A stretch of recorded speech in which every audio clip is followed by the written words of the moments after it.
तिरुवनंतपुरममध्ये जाऊयात. देशाचे पंतप्रधान नरेंद्र मोदी त्या ठिकाणी बोलतायत. आपण ऐकूया. इकोनॉमी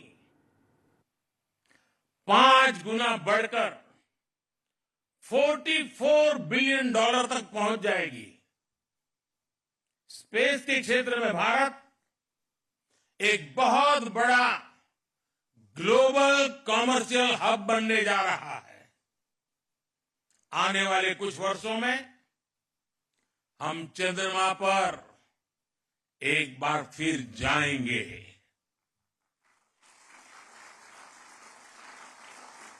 और इस सफलता के बाद हमने अपने लक्ष्य और ऊंचे कर लिए हैं। अब हमारे मिशन टेक्नोलॉजी की दृष्टि से और अधिक चैलेंजिंग होंगे। हम चंद्रमा की सतह से सैंपल जुटाएंगे और उन्हें पृथ्वी पर वापस लेकर के आएंगे। इससे चांद के बारे में हमारी जानकारी और समझ और बेहतर होगी। इसके बाद शुक्र भी इसरो के लक्ष्यों में से एक है। 2035 तक अंतरिक्ष में भारत का अपना स्पेस स्टेशन होगा, जो हमें स्पेस के अज्ञात विस्तार को जानने में मदद करेगा। इतना ही नहीं, इसी अमृतकाल में भारत का एस्ट्रोनॉट भारत के अपने रॉकेट से चंद्रमा पर भी उतरकर दिखाएगा।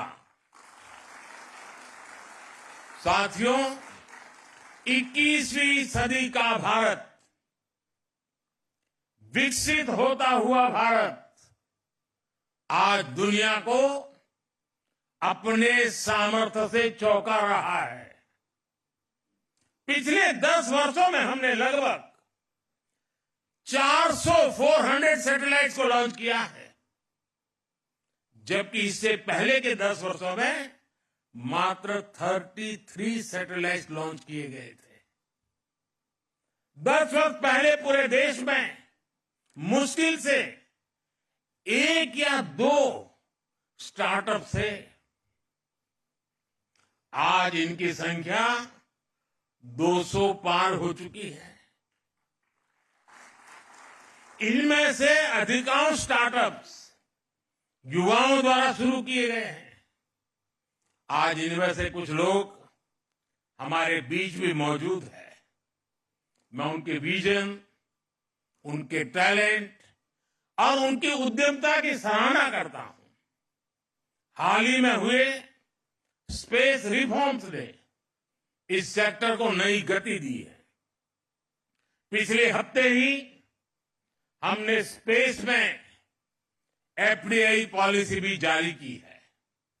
इसके तहत स्पेस सेक्टर में 100% फॉरेन इन्वेस्टमेंट को भी मंजूरी दे दी गई है। इस रिफॉर्म से दुनिया के बड़े बड़े स्पेस संस्थान भारत आ पाएंगे और यहां के युवाओं को पूरी दुनिया के सामने अपना टैलेंट दिखाने का मौका मिलेगा। साथियों, हम सब ने मिलकर 2047 तक भारत को विकसित राष्ट्र बनाने का संकल्प लिया है। इस संकल्प को सिद्धि तक पहुंचाने में स्पेस सेक्टर की भूमिका बहुत बड़ी है। और स्पेस साइंस सिर्फ रॉकेट साइंस नहीं है, बल्कि ये सबसे बड़ी सोशल साइंस भी है। स्पेस टेक्नोलॉजी से सोसाइटी को सबसे अधिक लाभ होता है, सबको लाभ होता है। आज हमारी डेली लाइफ में जो भी टेक्नोलॉजी यूज होती है, उसमें स्पेस टेक्नोलॉजी का बहुत बड़ा रोल है।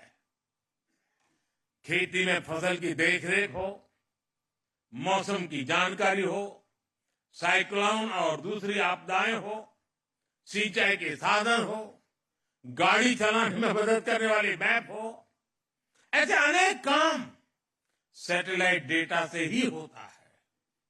भारत के लाखों मछुआरों को नाविक द्वारा सटीक जानकारी मिलने के पीछे भी स्पेस की ताकत है।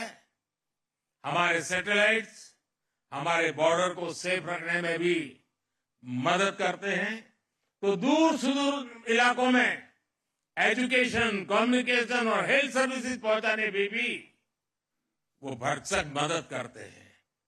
इसलिए विकसित भारत के निर्माण में आप सभी की, इसरो की, पूरे स्पेस सेक्टर की बहुत बड़ी भूमिका है।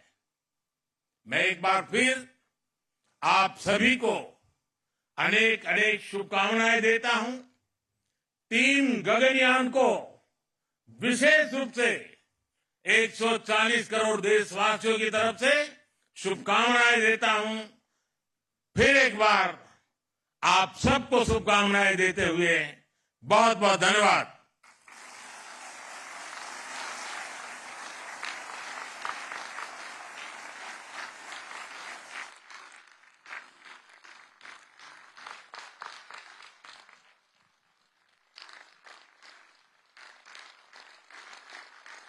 हे सगळ्यांशी बोलत होते। सध्या ते इस्रोमध्ये होते आणि स्पेस सेंटरमध्ये कशा पद्धतीची प्रगती सुरू आहे, कशा पद्धतीनं भारतामध्ये म्हणजे विशेष करून स्पेस सेंटरमध्ये इस्रोमध्ये कशा पद्धतीनं परकीय गुंतवणुकीला आपण वाव देतोय, कशा पद्धतीनं भारत हा अंतराळाच्या क्षेत्रामध्ये प्रगती करतोय, येणाऱ्या पुढच्या वर्षांमध्ये नेमकं काय नियोजन असेल अंतराळाच्या क्षेत्रात प्रगती करण्यासाठी, या सगळ्या संदर्भात मोदी बोलत होते। अंतराळ क्षेत्रात चांगली कामगिरी करणाऱ्या काहींचा सन्मान इथं केला जातो।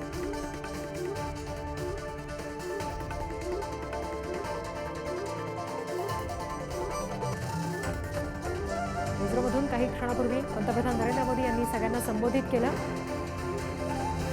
आणि या अंतराळाच्या क्षेत्रामध्ये भारतासाठी चांगलं काम करणाऱ्या या काही शास्त्रज्ञांचा या ठिकाणी सन्मान होताना